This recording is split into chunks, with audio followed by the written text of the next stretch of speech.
Good evening, ladies. I wanted to put together a short talk about a topic that I think you guys need to hear right now, and it's about respect. Respect is kind of this broad thing. A lot of times you know when you have it or you know when you don't. But when we're going through some difficulties, sometimes it's hard to put our finger on. And when you can't put your finger on it, when you can't articulate it, when you can't explain it, it's hard to address. So I thought I would just take a few minutes and give you my thoughts on respect. I think where we got to start is uh, we need to understand what breeds disrespect, because obviously if we are feeling disrespected or we have this feeling of disrespect, I'd like to figure out where it comes from so we can identify it and change it. So I just wrote down a few little comments tonight uh, to give you some ideas. The first one is what breeds disrespect is when you don't take care of yourself. And this kind of goes to self respect. If you're not taking care of your body, if you're not taking care of your schoolwork, if you're not taking some personal responsibility, if you don't respect yourself, it's hard for others to respect you. So respecting yourself, that's what, or not respecting yourself, it breeds disrespect with others. So how you take care of yourself is important. Self-respect. Another thing that breeds disrespect is just going through the motions. It's hard for other people to respect you when they're giving their best and they are consistently seeing you not give their best. That just breeds disrespect. They don't disrespect, or they don't, excuse me, they don't respect your value for the team. They're giving their best and you're not, so it breeds disrespect.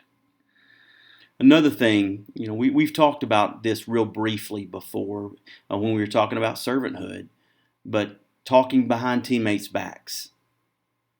Who's to say, that you start talking about a teammate that's not in the room maybe, and all of a sudden the person you're telling that to, or if it was me, I'd say, well, she's talking about her.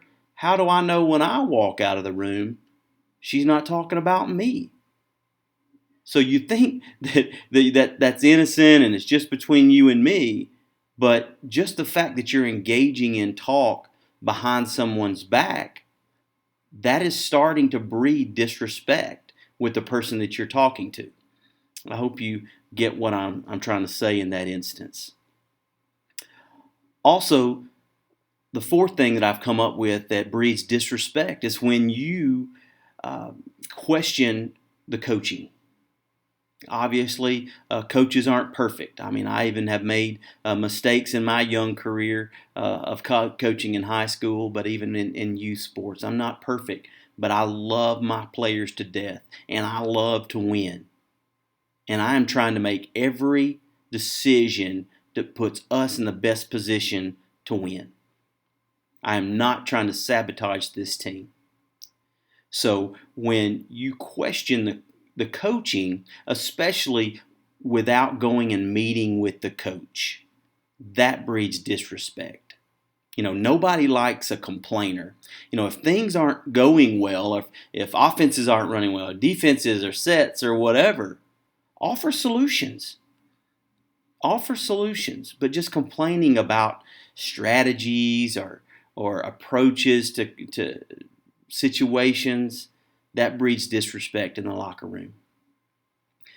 Going on to another one, dogging the program outside of the locker room, either on campus or much less on to other teams or other programs, or especially social media.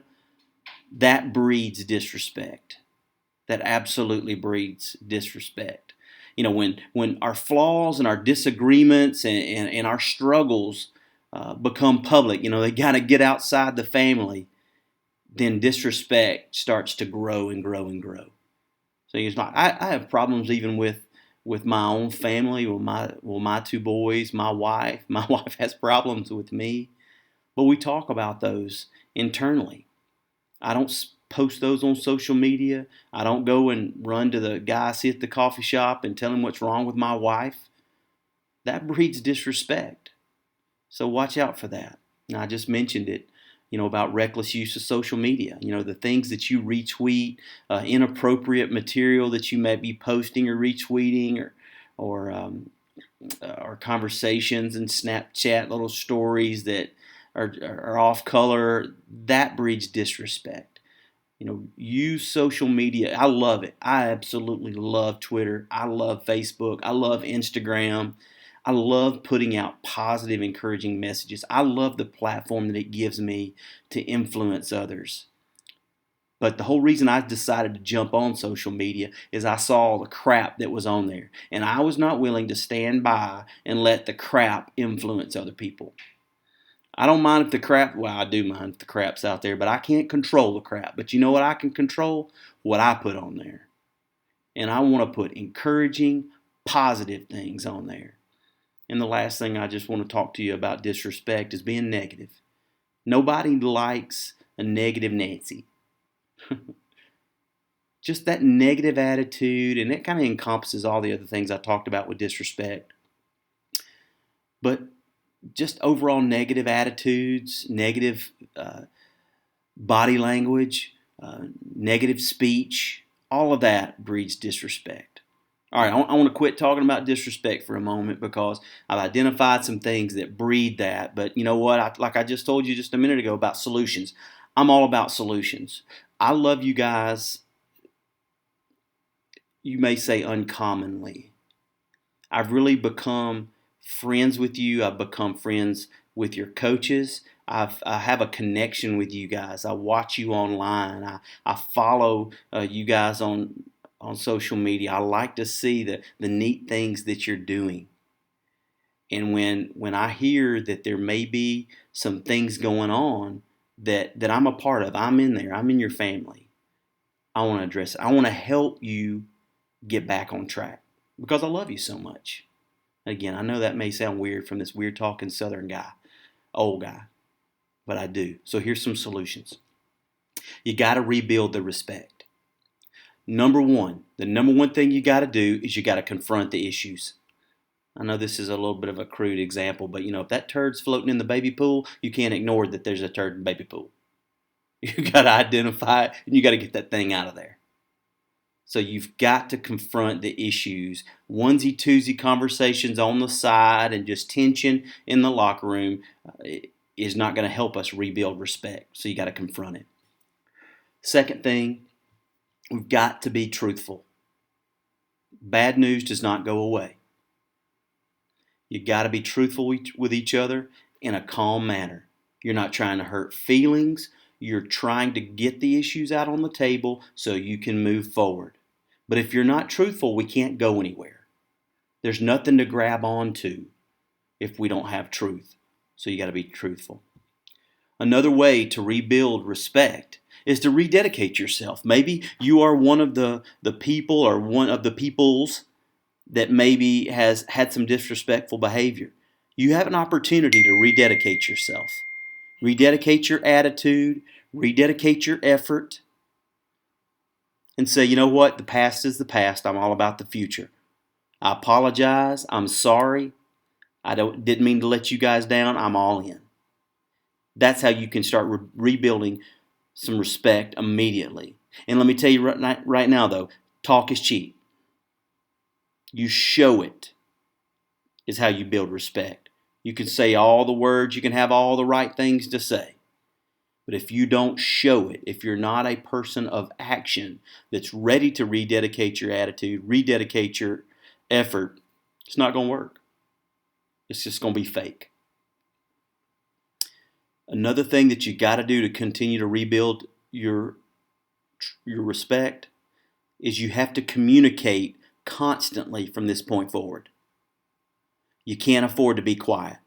If something's a little bit off, let's bring it up. Let's talk about it in the vein of moving ourselves forward, keeping us together. I mean, why do you think that I ask you to get to know each other on a deeper level? It's not that I knew things like this might happen. Well, it's because we're human. I think all you ladies are outstanding people. I know what's in your heart, but guess what? We're all humans.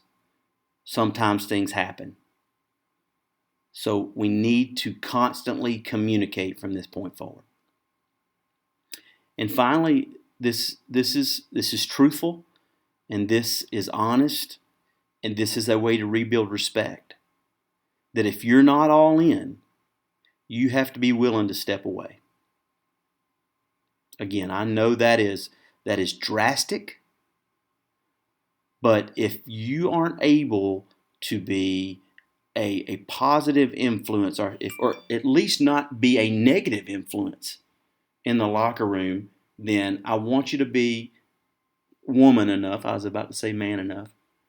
Woman enough to admit I'm just not willing to do, or I'm not able to do those things, and I think the best thing is for me to step away. That actually would gain you a ton of respect, because if you're not willing to do that and you just say you are, that's fake, and you're never going to rebuild respect being fake. So I care about you guys so much. I care about Coach Lauren, Brooke, Jane, Aaron, all you ladies. You're a great team. I love hearing from you. I love watching you, and we all go through bumps. We all go through bumps, and this is just a bump. You have the opportunity to take it and get back on smoother ground and realize your full potential. So I hope these things about disrespect and respect are helpful, and I love to get any feedback from you guys that you'd like to share with me. Again, 256-520-8966 is my cell. Take care.